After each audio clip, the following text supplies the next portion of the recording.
So hello, Catherine. How are you?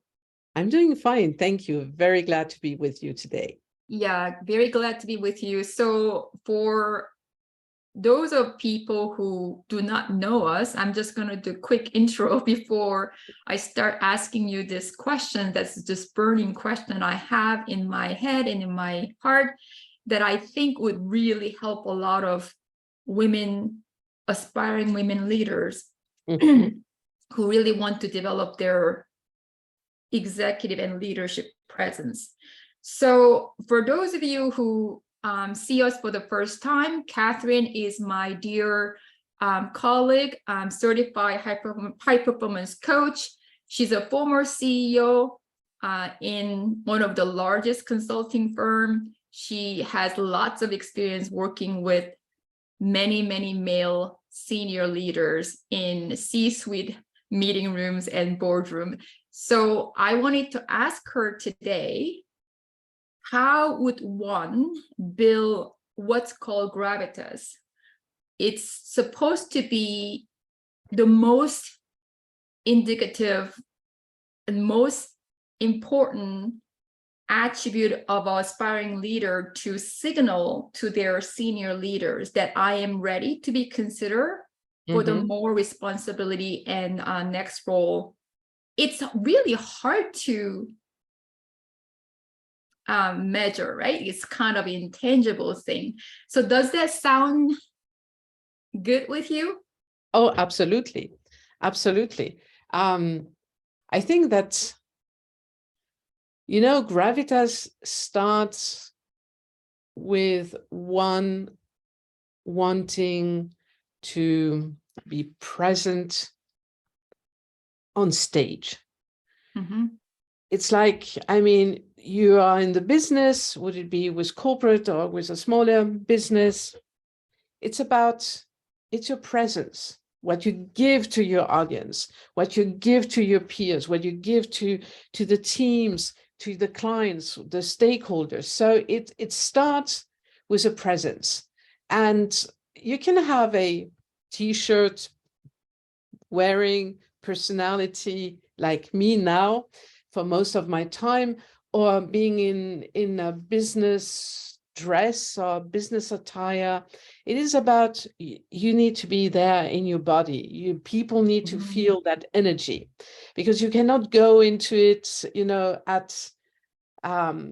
at work and in business and not being occupying your presence, your body. And this is, it all starts with that. That's really great point. I did share this with you because I recently saw a woman who's a doctor in economics, and she did some,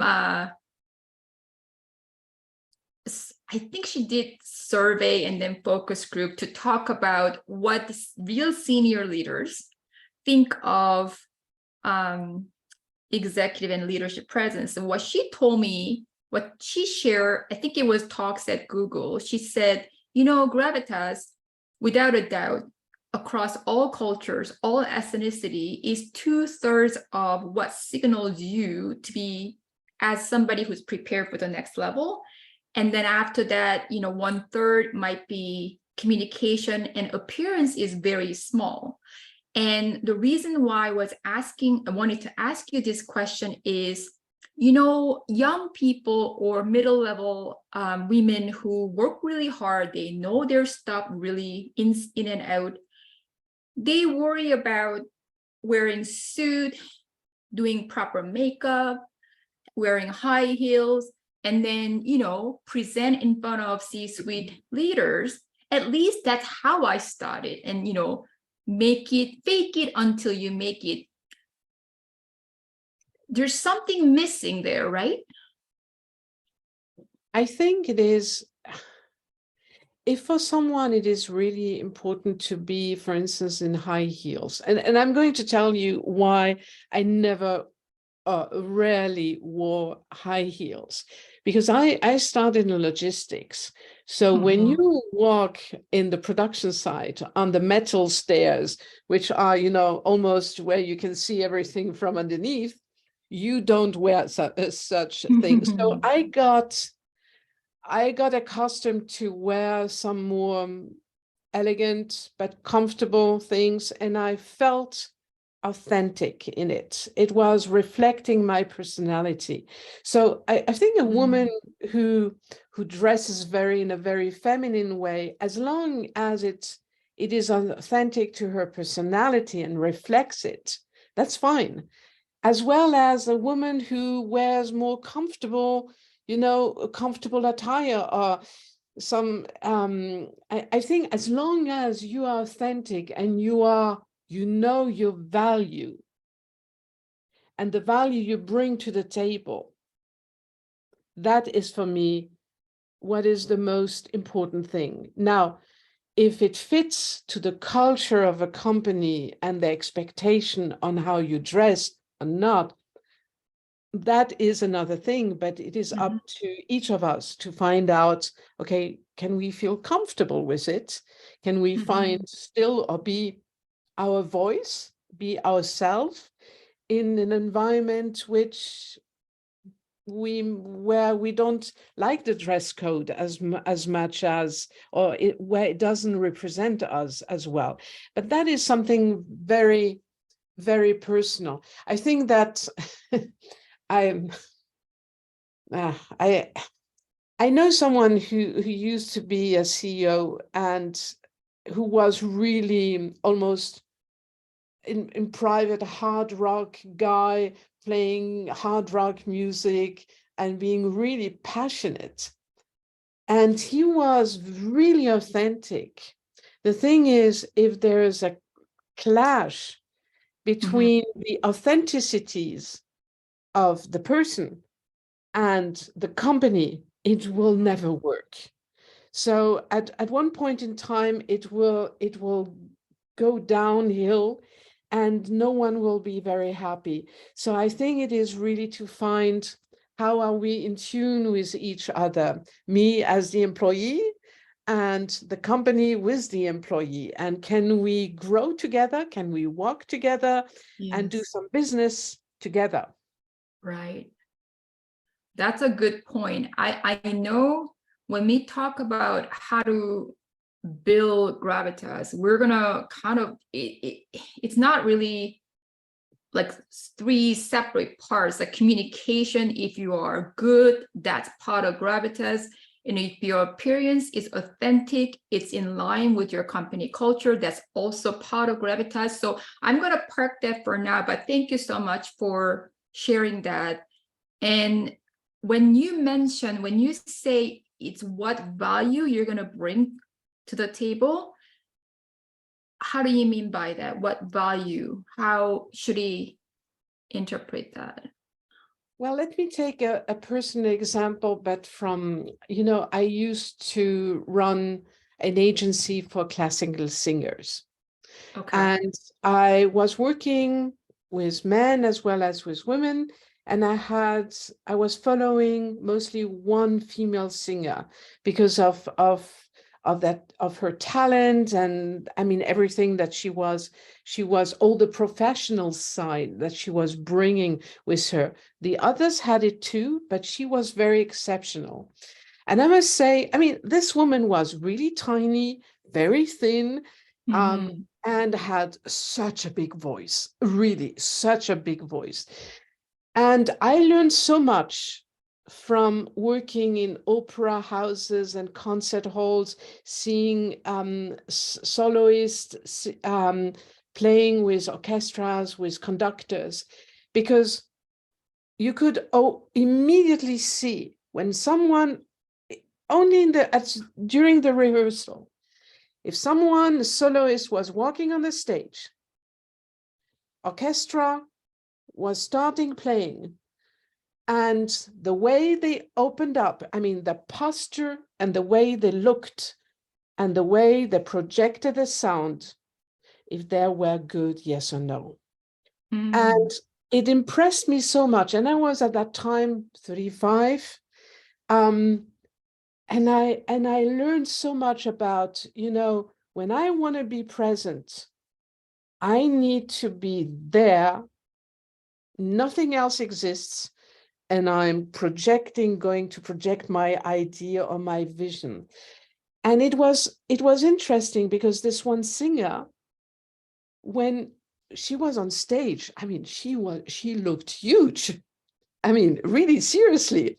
And when you walked over to her after the representation of the concert, she was tiny again. Right. So it shows that how you feel, you fill with your presence a stage. And is it now the business or is it a concert hall?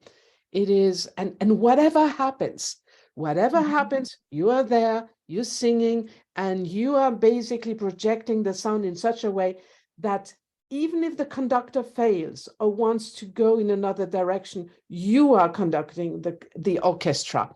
And experiencing that power, and me also loving classical music and loving conductors, etc., I could see what the power of Gravitas was enabling. And so, it's like Obélix, the French little Obélix was falling into his magic soup. Well, apparently I fell into the magic soup of classical music and I transposed it to the business world. Yeah, that's really good example, Catherine. I mean, the way I was I'm a visual thinker, so I was creating an image in my head, and one thing I was thinking is, I know a lot of senior director level people, like those are my colleagues, and we have similar work experience, and they want to get to the next level or 2 levels higher,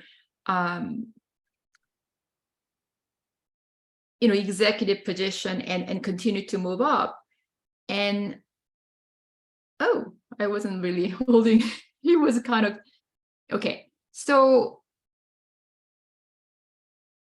the struggle they had, and I'm now in a coaching capacity, I'm not in the trenches, so to speak. So one thing that I share with my friends and colleagues, dear colleagues, is like, performance is different from potential. And most women you're over investing in your performance. You're good, you're more than good enough. Now you need to turn that into the way you carry yourself. And now it has to translate into gravitas. And based on what you mentioned to me, it's like that soloist coming in, she knows her stuff cold. I mean, she could just on stage just like that, and she might have been talking to people, smiling, but as soon as she comes in and on stage, she put on her presence to be noticed. And no matter how tall or small you are, and people can hear the pin drop, and it's like she's on, right? Is that what you mean by that? It is, but it is also, when you were saying it right, she knew exactly what she wanted. So she had a vision of how it should be. Now, nowadays, we all agree it's all about collaboration. It's about exploring together. It's about innovating together. It's about in the togetherness, if I may say so.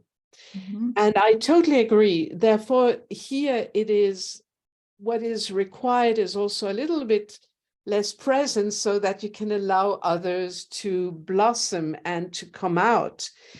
But I still think that if you do not have your vision, or you do not want it, or you do not know exactly what you want, you're always going to end in the driver's seat. In the passenger seat. The passenger seat is always good to reflect, watch out, I mean, what's the scenery, the landscape you see, but it's always good to be back on the driver's seat and to know what is important to you, what makes sense to you, and you can alter your destination of your journey by listening to others. And if it makes sense, yes, you can travel together. But you should always know what is important to you and where you would like in the end to end. And I think that there, it's kind of interesting because I'm reading a book right now, which just came out a few days ago from the two people who wrote the ocean strategy, the Blue Ocean Strategy. And they just came out with a book called Beyond Disruption. And it is a fascinating book because they start to ask, how can we define strategy in simple terms? And, when you act as an executive in a larger corporation or larger field, you are basically tied to, to realize or to make the strategy of headquarters of corporate happen. So you mold your whatever is important in your field of expertise in such a way that you can make the goals of the corporation or the headquarters happen. Now, they defined it in such way. They said, and I'm quoting, many believe that strategy is about competing. The goal is to beat the competition. And I must say, it blew me away because I thought, Catherine, you have been so many years working for corporate that you were looking at strategy for sure to beat the competition, but it was not so much the end goal. The first goal was to make the goals of the headquarters happen and the directive and what they were giving to us. And I'm spending quite a lot of time right now thinking about that and what it means as a leader to how can we go beyond just simply beating the competition. So now coming back now to what you were saying, I think that if you don't have a vision, you cannot move forward. And especially you cannot see what potential you can bring or how you can be perceived as a potential for your employer, for the people you're working with or working for. And there, can I say what I usually did always when I went in? Yes, that would be really helpful. You can use, well, I would use it now differently with sustainability or ESG, but nevertheless, it's a good start. You use basically the 9 fields of the business model canvas. You don't need to fill out the canvas, but you have a look at your value proposition, your clients or your customers, relationship, and all these, all the 9 quadrants. And you have a look at them from what's going on operationally. Is it working, yes or no? And from a technology perspective, is it covered? Is it digitalized? Is it automated? Whatever is important for your field of expertise. And then I would have a look at, once because you have now made, if you want, in a certain way, almost like the frame of a heat map. And then you just go through and you say, okay, this one is not good, or this one is maybe meaning red, this one is orange, or this one is green. And then automatically where you need to put your focus. Because we were talking about presence, it means you need to be focused. and you need to also be considered as someone to whom people can go to if peers, colleagues, whomever, executives, just for them, I mean, if they have questions, what's going on? And you have it. And you can, you can give them the perspective, a full spectrum of what's not working or where it is, it works. And then automatically you bring yourself in a place where people start to consider you, a potential in executive questions. And that is how you train yourself. Yes. And I don't know how you did it, but I'm most certainly sure that you had also, when working, also always in your head the heat map, so where you can put your focus and where you can make sure that things are moving smoothly, or that you can bring people along with you. When I look at my own corporate days, I think I was over investing in performance. I didn't know better. Yeah. And now I'm advising my clients. I mean, my role is not advising, it's actually helping them come up with their own insights. But often, what seems to happen is, okay, somebody might say, watching our video, and I say, Catherine, it's easy for you to say because you've been there. So no. So hear me out. Yeah. So if somebody says it's like they're still like, 1 foot deep in the mud of performance, has huge potential, know her stuff cold, can talk about things, and what would you advise to that person? Like, here are the 2-3 things you start doing today to build this muscle, to build your gravitas.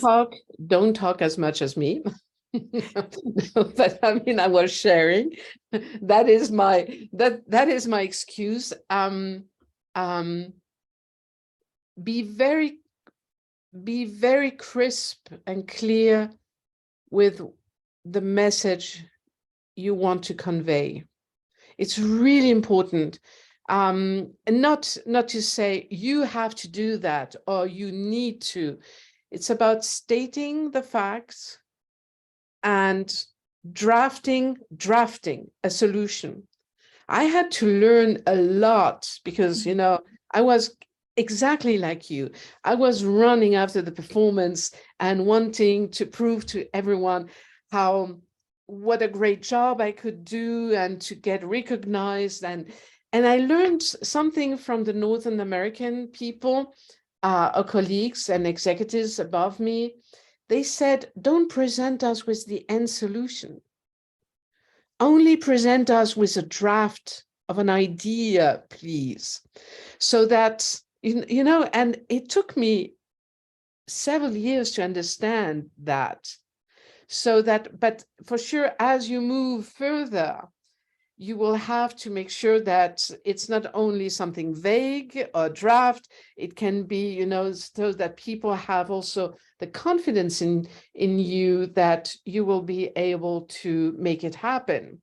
So it's about a draft of an idea to bring people with you, to talk with them, then also to distill your knowledge, to pick out the best person who's able to make it happen, and then the other thing is just embrace it, just embrace you being learning. It's sometimes absolutely painful. Sometimes you're standing there and it's like you have 2 trains running over you and you still think, and it still happens to me. But I think that this is how we learn and how we get out of a comfort zone. Because one thing is clear, is that our internal model, the way we built our understanding of the reality as we perceive it, and the things on how the speed of how things are moving and changing, it really creates pain in us. Because we are not as quick as all these changes, and it is mind-blowing. And just acknowledge and be kind to yourself that you cannot be perfect. You cannot know everything, that you will not be the highest performer anyway, because there's so many things that you need to run after, to understand, to put in perspective, and to assemble all the pieces of the puzzle, but you will never be able to do that.